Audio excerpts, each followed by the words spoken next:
اور جو ظلم پر خاموش رہا.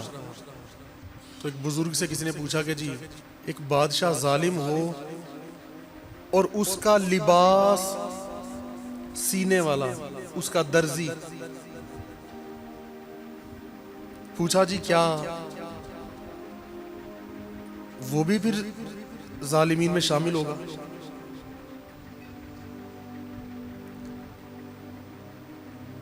تو انہوں نے کہا کہ ہاں، وہ تو کیا، اس لباس کو خریدنے والا، اس میں ایک بھی ٹانکا لگانے والا، اس میں دھاگا اور سوئی شامل کرنے والا، سبھی اس میں شامل ہو جاتے ہیں. یا تو حکومت یہ کر دے کہ جتنے لوگ ملک میں سے یہ کہیں کہ ہم ان ظالموں کے خلاف لڑنے کو تیار ہیں، آپ کو اگر جان کا ڈر ہے تو ہم جان کی بازی لگانے کو تیار ہیں، ان لوگوں کو اسلحہ فراہم کریں، ان کو وہاں جانے کے جو سامان ہے وہ فراہم کریں، جو ان کی ریکوائرمنٹس ہیں، جو بھی انہیں ریکوائر ہے، جو ان کی ضرورت ہے، جو وہ کہیں، ان کو وہ چیزیں فراہم کر کے بھیج دیں. تو شاید کئی ممالک میں سے کچھ ہزار لوگ تو ایسے بن جائیں گے، کچھ ہزار تو ایسے ہوں گے جو جانے کے لیے تیار ہوں گے، جو لڑنے کے لیے نہ صحیح تو مرنے کے لیے تیار ہوں گے، جو جانتے ہوں گے کہ ہم ان سے لڑ تو نہیں سکتے، پر اتنا جانتے ہیں کہ رسول اللہ کی امت کی خاطر مرنے کو ہم تیار ہیں. لیکن یہ ہے بہت نچلی سطح کی بات. جو اصل بات ہے اور جو ضروری ہے، جو حق ہے، وہ یہی ہے کہ عالمی طور پہ اس کی آواز اٹھائی جائے. اس بارے میں آواز اٹھانے کا مطلب یہ نہیں کہ مذمت کی جائے. اب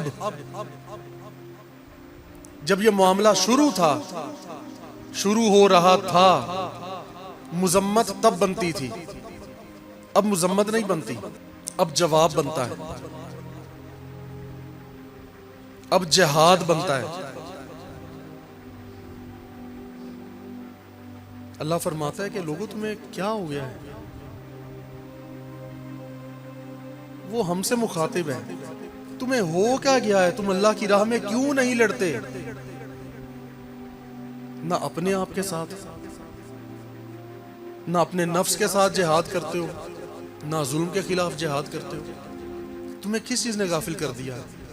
اور اگر ہر ملک کی جو اقوام ہیں، جو قومیں ہیں، یہ ساری اگر اپنی حکومتوں سے اور اپنی فوجوں سے لڑنا شروع کر دیں اس بات پر، تو پھر تو یہ بھی ایک تباہی ہے کہ آپس میں ہی لڑ کے مر جاؤ. دشمن کو تو کوئی نقصان نہیں، اپنا کوئی فائدہ نہیں.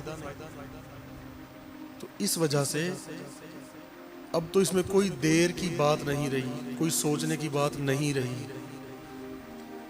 ہزاروں جانیں مسلمانوں کی جا چکی ہیں، ہزاروں لوگ شہید ہو چکے ہیں، اور ان مردہ ضمیر لوگوں کو احساس تک نہیں ہے کہ ہماری قوم کے ساتھ کیا ہو رہا ہے، حضور کی امت کے ساتھ کیا ظلم ان پہ ڈھائے جا رہے ہیں.